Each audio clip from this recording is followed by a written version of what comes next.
စာတော်တိုင်းစာကြနိုင်တဲ့အမှတ်ကောင်းတဲ့ကျမတယောက်ဖြစ်မလာနိုင်ပါဘူးအလားတူပဲအလုံးလုံးနိုင်တိုင်းဉာဏ်ကျွမ်းကျင်တိုင်းအလုပ်သမားကောင်းတယောက်ဖြစ်မလာပါဘာလို့ဒီလိုမျိုးပြောရတာလဲဆိုလို့ရှိရင်ကျောင်းသားတွေကစာကြကြတယ်စာမလို့မှဖြစ်နိုင်မှုအတွက်စာတွေကိုနေမအားညမနာတောက်လျှောက်ဖို့စာကြကြတယ်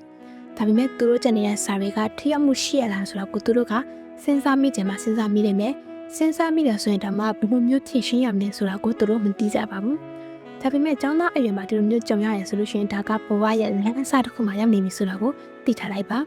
ဒါကကျောင်းသားတယောက်အနေနဲ့ကြုံရမယ့်ကိစ္စတစ်ခုဖြစ်နေလို့ပါမယ်ဒါဆိုရင်ဒီလိုမျိုးအခြေအနေအခက်အခဲတွေကိုဘယ်လိုမျိုးဖြည့်ရှင်းကြမလဲဆိုတာကိုဆက်ပြပေးသွားပါမယ်နံပါတ်1အရင်ဆုံးလုပ်ဖို့လည်းအခက်ဆုံးကျောင်းသားတိုင်းနဲ့မလုံနိုင်ဆုံးဖြစ်တဲ့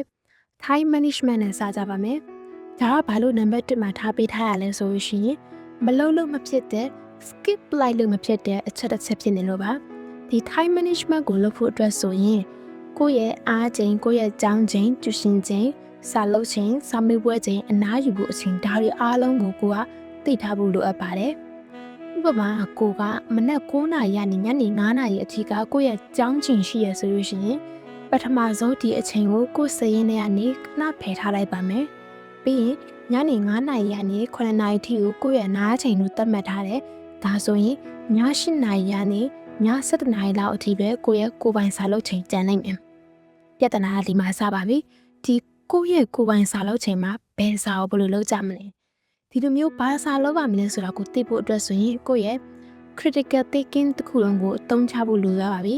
ဒါကတကယ်တော့လူတိုင်းမှာမရှိတဲ့ skill တစ်ခုပါပဲဒီ skill ကလည်းတဖြည်းဖြည်းကိုယ့်ရဲ့အချိန်တွေကို timetable ဆွဲကြည့်ရင်နာနဲ့တဖြည်းဖြည်းတိုးတက်လာတဲ့ skill တစ်ခုပါပဲဒါဆိုရင်ခုနကိုပိုင်စာကြည့်ချိန်3 နာရီအပိုင်းကိုပြန်ဆက်လိုက်ရအောင်ဒီနေရာမှာဘာစာကိုလုပ်မလဲဆိုပြီးရွေးချယ်ဖို့ဆိုရင်ဒီနေ့ကျောင်းမှာသင်ခဲ့တဲ့စာတွေအကြောင်းနဲ့နောက်နေ့မှာဘယ်ဘာသာရဲ့စာမျိုးရှိတယ်ဘာလို့ဆရာရှိတယ်ဘယ် tutorial ရှိတယ်ဒါမျိုးတွေကိုကိုကစဉ်းစားရပါမယ်တကယ်လို့ရှိတယ်ဆိုလို့ရှိရင်အဲ့ဒီစာအုပ်ကိုကလုပ်ဖို့စပြီးတော့စဉ်းစားရတော့မယ်ဘယ်လိုမျိုးစဉ်းစားမလဲဆိုရင် step by step အဲ့ဒီစာကဘယ်လောက်ထိခက်လဲဘယ်လောက်ထိအချိန်ပေးဖို့လိုအပ်လဲလွယ်လားခက်လားဒါကိုစဉ်းစားကြည့်ရပါမယ်တကယ်လို့လွယ်ရဆိုလို့ရှိရင်ဒီနေ့ကိုမှရှိတဲ့အချိန်ရဲ့နောက်ဆုံးအချိန်1 နာရီကိုပဲသူ့အတွက်အချိန်ဖယ်ထားလိုက်မယ်ပထမ2 နာရီကိုတော့ဒီနေ့သင်ခဲ့တဲ့စာတွေအကြောင်းကိုပြန်ပြီးစဉ်းစားကြည့်မယ်ဒီနေ့သင်ခဲ့တဲ့စာမှာဘယ်ဟာကိုကမမှတ်မိဘူးလဲဘယ်ဟာကိုကမသိသေးဘူးလဲနားမလည်သေးဘူးလဲဒါကိုပြန်စဉ်းစားကြည့်ပြီးတော့နားမလည်တာရှိလို့ရှိရင်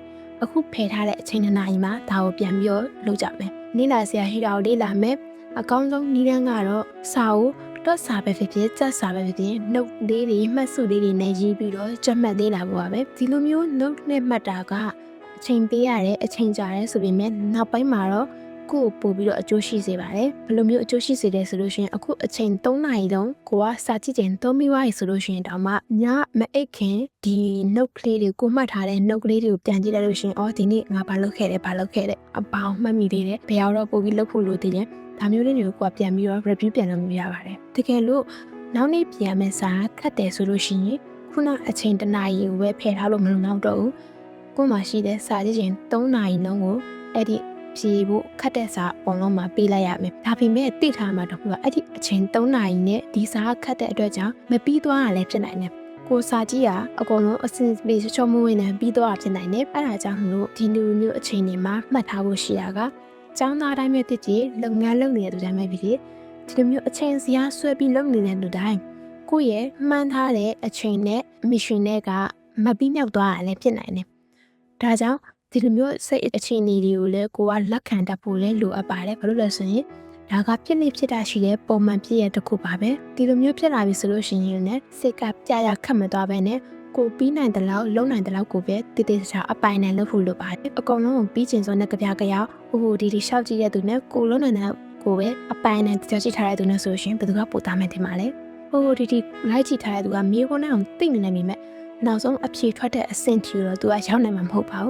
းဘာလို့လဲဆိုတော့သူ့ရဲ့စာတွေကကြည့်ထားတဲ့အမတားများနေတော့ရောထွေးနေတာဖြစ်သွားနိုင်ပါတယ်ဒါကြောင့်ကိုကစာကြည့်ချိန်အချိန်3 နာရီရှိရဆိုရှင်အဲ့ဒီအချိန်မှာကိုကြည့်စရာရှိတာကိုကြည့်မယ်ကိုကြည့်ဖို့လိုတာတွေကိုအကုန်လုံးပြီးအောင်မကြည့်နိုင်ဆိုရင်တော့မှရတဲ့လောက်ကိုပဲပိုင်နိုင်အောင်ကြည့်မယ်တကယ်လို့ကိုကစိတ်ထဲမှာကကြံနေတဲ့သင်ခန်းစာရဲ့အတွက်စိတ်ထဲမှာမတိမ်မကျနဲ့ငါဒါကြီးကဘယ်လိုလုပ်ရပါမလဲငါဒါကြံနေသေးရဲ့ဒီလိုမျိုးတွေးမိနေတဲ့လူတယောက်ဆိုလို့ရှိရင်ဒါကဘယ်လိုမျိုးအချိန်ကြီးအတွက်လဲဆိုရင်ဒီနေ့last night nap ပြန်က exam အဲ့လိုမျိုးဖြစ်နေတဲ့အချိန်ဒီမှာဆိုလို့ရှိရင်ဒါတွေကပို့ပြီးဖြစ်တဲ့အကြောင်းသားဒီမှာဆိုသင်ခန်းစာတွေကအကောင်လုံးမပြီးသေးဘူးဒါပေမဲ့နောက်နေ့မှာစာမိုးပွဲတာရောက်နေဒါဆိုရင်ဘယ်လိုလုပ်ရမလဲအဲ့လိုမျိုးအချိန်ဒီမှာဆိုရှင်ခုနပြောတဲ့မျိုးကိုအချိန်မှာကိုနိုင်တဲ့လောက်ကိုပဲကိုပိုင်နိုင်တဲ့လောက်ကိုပဲကြည်လိုက်မယ်နောက်ဆုံးအချိန်ဒီမှာဘာလို့ဟာလဲခုနကကြံခဲ့တဲ့ထဲကနေပြီးတော့မှကိုအရေးကြီးတဲ့တွက်စာဆိုလို့ရှိရင်ဥမာသင်္ချာ physics chemistry အဲ့လိုမျိုးတွက်စာတွေမှာဆိုလို့ရှိရင်ပုံသင်မိရရှိရဲသူရဲ့ equation တွေရှိတယ်ဒါလေးတွေကိုကိုကမှတ်ထားလိုက်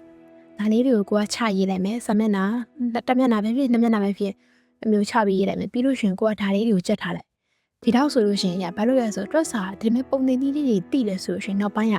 step ကတွက်သွားလို့ရတယ်ဟုတ်ပြီဆိုကိုเจ้าမှာသင်ခဲ့တဲ့အခန်းနဲ့ရှိသေးရဆိုတော့ဒီလိုမျိုးတွေတွက်သွားလို့ရတယ်တကယ်လို့ချက်စာဆိုလို့ရှိရင်တော့မြန်မာစာတို့ဘာလို့ဆိုလို့ရှိရင်တော့ရွေးထုစာအုပ်တွေဖတ်သလိုဘာလို့ဖတ်သွားလိုက်တကယ်လို့တခြားဘိုင်အောင်ဘာလို့စာလို့ရှိရင်တော့သူ့ကိုလည်းဖတ်သွားလိုက်အတိုင်းမဲ့အတန်ထွက်ပြီးတော့ဖတ်လိုက်အနည်းဆုံးသူ့ရဲ့စာတွေအလွတ်မကျက်နိုင်လို့စာတွေကြံခဲ့ရင်ဆိုတော့ true or false တော့ကိုဖြေနိုင်သွားမယ်အဲ့လိုမျိုးနေနေနဲ့နောက်ဆုံးအချိန်ဒီမှာဆိုလို့ရှိရင်ဒီလိုမျိုးတွေလုပ်လို့ရတယ်ဆိုတော့ကိုဒါစကားဆက်တုံးပြပြပြသွားတာပါတကယ်လို့နောက်နေ့မနက်ဖြန်စာမျိုးမဟုတ်သေးဘူးဆိုတဲ့အချိန်တွေဆိုလို့ရှိရင်တော့ကိုကတိုက်တွေပဲဆွဲထားတယ်မပြီးသေးဘူးဆိုရင်အဲ့ဒီအချိန်တွေမှာဆိုရင်ကြာရခတ်သွားစရာမလိုဘူးခုနလိုနောက်အခန်းတွေကိုလည်းအမြန်ဝှထုဖတ်တဲ့လူတွေဘာတွေသွားပြီးကြည်နေစရာမလိုဘူးနောက်ရဲ့အကြောင်းအချိန်တွေမှာပဲဖြစ်ကိုမှဘယ်အားတဲ့အချိန်ရှိသေးလားစာမသိတဲ့အချိန်ရှိလားဒါမှမဟုတ်လို့ရှိရင်ကိုမှပဲ့ရက်တွေဘာတွေရှိသေးလဲဘယ်အချိန်မှာကိုအားနိုင်သေးလဲဒီလိုမျိုးဟာတွေကိုကစဉ်းစားပြီးတော့တကယ်လို့အဲ့လိုမျိုးရှိရဆိုရင်အဲ့ဒီအချိန်တွေကတနာရီပဲဖြစ်နှစ်နာရီပဲဖြစ်ဖဲ့ပြီးတော့ပေးပြီးကိုမပြီးခဲ့သေးတဲ့ဒီစာကိုဆက်လုပ်သွားလိုက်လို့ရပါတယ်ဒီလိုမျိုးကိုမပြီးလိုက်တဲ့စာကိုဘယ်အချိန်မှာအစားထိုးပြီးပြန်လုပ်မလဲဆိုတော့ကိုကြိုတင်တွေးတော့ကျင်စင်ထားခြင်းကကိုယ့်ရဲ့စိတ်ဖိစီးမှုကိုလည်းတော်တော်လေးတိတိတသားရောကြသွားစေပါတယ်ဒါပထမဆုံးနဲ့အရေးကြီးဆုံးဖြစ်တဲ့ time management ရဲ့အနှစ်သာရပါပဲဒုတိယအချက်ကတော့ focus အာရုံစူးစိုက်မှုနဲ့ working smart ပါနဲ့စွာအလုပ်လုပ်ခြင်းပဲဖြစ်ပါတယ်ဒီမှာဆိုရှင်တော့ပါနဲ့စွာစာလုပ်ခြင်းပေါ့နော်စာကြည့်စပွဲမှာ3နာရီတိတိထိုင်နေတိုင်း3နာရီစာအလုပ်ဖြစ်တယ်လို့မဆိုနိုင်ပါဘူးလူတယောက်ရဲ့အုံနောက်ကအချိန်အကြာကြီးတစ်ဆက်တည်းအာရုံစိုက်ဖို့ဆိုတာကမဖြစ်နိုင်ပါဘူးစာကြည့်ချိန်3နာရီမှာဖုန်းကိုဘေးနားချထားပြီးခဏခဏယူကြည့်နေမယ် notification တွေဝင်လာတိုင်းစိတ်ကရောက်သွားမယ်ဆိုလို့ရှိရင်အဲ့ဒီ3နာရီကတကယ်တော့1နာရီစာတောင်ထိရောက်မှုရှိမှာမဟုတ်ပါဘူးဒါကြောင့်စာလုပ်ပြီဆိုလို့ရှိရင်ကိုယ်နာမှာအာရုံနောက်စေမဲ့အရာတွေကိုဖယ်ထားဖို့လိုပါတယ်ဥပမာ25မိနစ်စာလုပ်ပြီးတိုင်း5မိနစ်မျက်စိအနားပေးရလမ်းထားလျှောက်တာရေထားတောက်တာဒီမျိုးပုံမတိုးတက်နစ်မျိုးလုပ်ပြီးတာကလည်းအုံနောက်ကိုပို့ပြီးတော့လမ်းဆန်းစေပါတယ်စာအုပ်ကြက်မှတ်တဲ့အခါမှာလည်းမျက်စိမိတ်ပြီးတော့အလူယူနေရတဲ့ခုနပြောခဲ့သလိုနှုတ်လေးတွေထုတ်တာဒါမှမဟုတ်ရှင်မိုင်းမက်နေဆွဲပုံဖော်ကြည့်တာကိုပြန်ပြီးတော့တခြားသူတယောက်ကိုရှင်းပြနေတယ်လို့မျိုးကိုပြန်ပြီးရှင်းပြနေရမျိုးတွေက walking smart ဖြစ်စေတဲ့နည်းလမ်းတွေပါပဲဒါမှသာအချိန်ကိုတတ်တာပြီးတော့မှတ်ဉာဏ်နဲ့မှရေရှည်ဆွဲမြဲနေမှာပါနောက်တစ်ခုကအဲ့လိုမျိုး walking smart and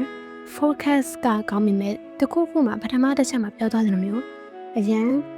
်ကြာများနေတာ overthinking ဖြစ်နေတာငါတောင်လုပ်နိုင်ပါမလားဆိုတဲ့စိတ်နဲ့တွေးနေတာမျိုးကြီးလည်းမလုပ်ဖို့အရေးကြီးပါတယ်တတိယအချက်ကတော့ consistency ပုံမှန်လို့ဆောင်ခြင်းပဲဖြစ်ပါတယ်အစမှပြောခဲ့သလိုပါပဲနေမအားညမနာတောက်လျှောက်စာချက်တာကအမှားကြီးတစ်ခုပါပဲကျမတို့အုံနောက်တွေကတနေ့တာလေးလာမှတ်သားထားတဲ့အရာတွေကိုညအိပ်ရာဝင်ချိန်မှာမှမှတ်ဉာဏ်အဖြစ်သိသိပေးရဖြစ်ပါတယ်ဒါကြောင့်အေးဝဝအိပ်ဖို့လုံလောက်တဲ့အနားယူခြင်းရှိဖို့ကလည်းစာချက်တာလောက်နေပါကိုအရေးကြီးပါတယ်တကယ်လို့ကိုယ်မှာလုံလောက်တဲ့အိတ်ချိန်မရှိဘူးကိုကလုံလောက်စိတ်ကအနားယူထားတာမျိုးမရှိဘူးဆိုလို့ရှိရင်ဒီစာကြီးကိုတောက်လျှောက်မနာပဲထိုင်လို့နေမှာဆိုရင်စိတ်တွေကပူလာပြီးတော့ဒီလိုထိုင်လို့လည်းမကောင်းတော့ဘဲနဲ့အုံနောက်မှတ်ဉာဏ်နေရလုံနိုင်တဲ့လောက်မှတ်နိုင်တဲ့လောက်မမှတ်မိတော့ဘဲနဲ့ဖြစ်သွားနိုင်ပါတယ်စာမေးပွဲနည်းမှာညာလုံးပေါင်းစာထားကြတာမျိုးတဲ့နေ့စဉ်ကိုသတ်မှတ်ထားတဲ့အချိန်စရာအတိုင်းပုံမှန် consistency ရှိလေးနဲ့တွားနေဖို့ကအမှတ်ကောင်းတဲ့ကျောင်းသားတစ်ယောက်ဖြစ်လာစေမယ်ဒီကတော့ချက်ပါဖြစ်ပါတယ်ညီကုန်းချောရမယ်ဆိုလို့ရှိရင်စာတော်တဲ့ကျောင်းသားဆိုတာကစာအုပ်ကိုအချိန်ပြည့်ဖတ်ထားရသူမဟုတ်တယ်လို့အလုပ်မှာထူးချွန်တဲ့ဝန်ထမ်းဆိုတာကလည်းအချိန်ပိုတွေအများအားဆင်းပြီးတော့နေမအားညမနာအလုပ်လုပ်နေတဲ့သူမျိုးမဟုတ်ပါဘူးကိုယ်စီမှာရှိတဲ့အချိန်ကိုဘယ်လိုမျိုးစီမံခိုင်ခွဲမလဲ time management အရေးကြီးတယ်လို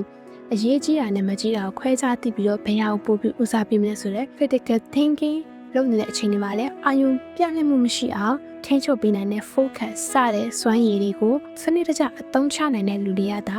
ကျောင်းမှာရောလုပ်ငန်းခွင်မှာပါအောင်မြင်တဲ့သူတွေဖြစ်လာကြတာပါ။ဒါကြောင့်သင်ကရောကျောင်းသားတရားဖြစ်နေခဲ့မယ်ဆိုလို့ရှိရင်စာအုပ်အချိန်ကြီးအများကြီးပြီးကျက်နေတာပဲ။ဘာလို့မရတာလဲဆိုပြီးကိုအပြစ်မတင်ခင်မှာ